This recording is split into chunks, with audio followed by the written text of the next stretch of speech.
Body and Soul, Chapter 3 of Elementary Theosophy by a student of Katherine Tingley, published in 1907, read by Dave Marsland of Cardiff Theosophical Society. Body and Soul.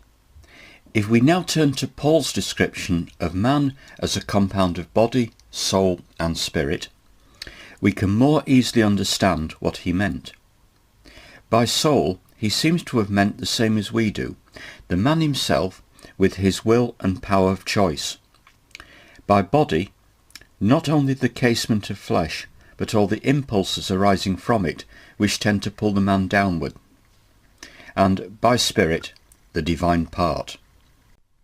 The body, made up of millions of little living cells congregated into various organs, which should all work harmoniously together, is an animal, the highest of all animals.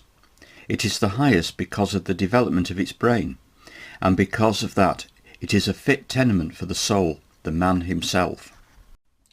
Thus the soul contacts in the body the highest sort of matter life. In order that it may do that it may have the experience, is, according to Theosophy, one of the reasons why it enters the body and shares the body's life from birth to death. In order to understand its entry, let us imagine a countryman suddenly set down for the first time in the midst of a thronging city. People are hurrying in every direction.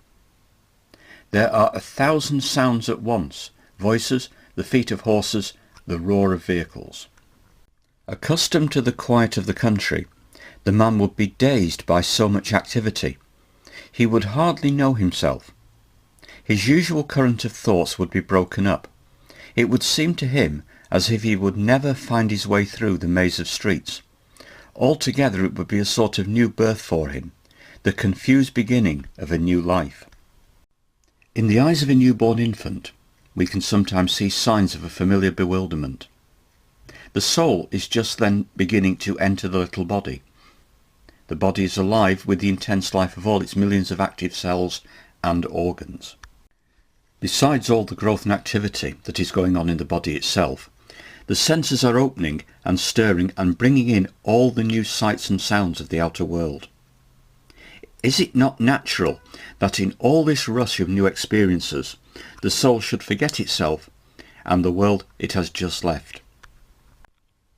To return to the illustration, after a while, beginning to understand his new surroundings, the man would begin to take pleasure in them and be absorbed in them. Laying aside all his old country habits and thoughts, he would enter thoroughly into the new life of the city. He would become accommodated to its ways and dive into the rushing stream of its business and activities.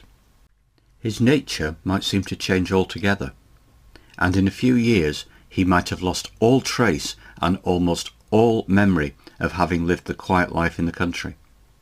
And so again with the soul. During the first few years of its new life, after the first confusion has worn away, it becomes thoroughly absorbed in the life of the body. Its pleasures are those of the body. Its aims are mostly to get more of these pleasures. Its thoughts and feelings are all occupied with the world of which its body is a part. It thinks of the body as itself, and of itself as the body. The higher life it had before birth is quite forgotten, and as it grows older into manhood or womanhood, and the strain of our modern competitive life begins to be felt, its absorption into the world becomes completer. All its ambitions may be directed into getting things for the body's comfort and luxury. Its forgetfulness of the other life may be so complete as to lead to disbelief in it altogether, to materialism. At best, the memory of the other life is so vague that there are no details, no clear picture. It is so vague that we do not know that it is memory and call it faith. And for a reason which the man therefore cannot give to himself, but which is really this faith memory, he accepts the accounts of the higher life which some of the various religious creeds give him. But, curiously enough, though all the creeds speak of the soul entering a higher life after death, some of them say nothing of the soul leaving the same higher life at birth.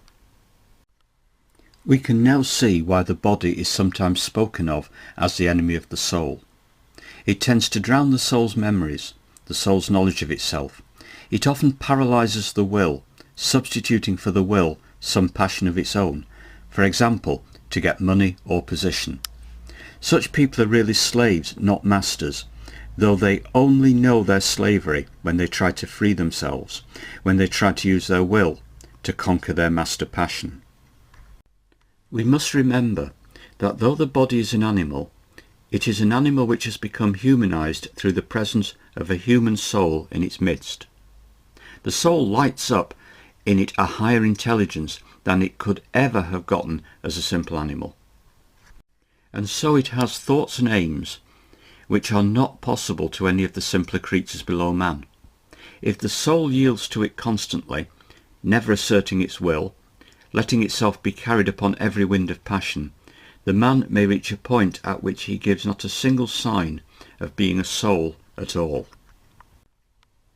Some of these people are mere sensualists, the utter slaves of some degrading passion, but they may be highly intelligent, cruel, selfish and ambitious, without the slightest care for the welfare of any other person. The animal has won the battle of that life, and after death the soul's key to its own proper world is too rusty for use. It is by resisting passions, by resisting selfishness, and cultivating compassion and brotherliness, by constant aspirations, and by trying to live the life of the higher nature, that the soul comes while in the body to a knowledge of itself and its immortality.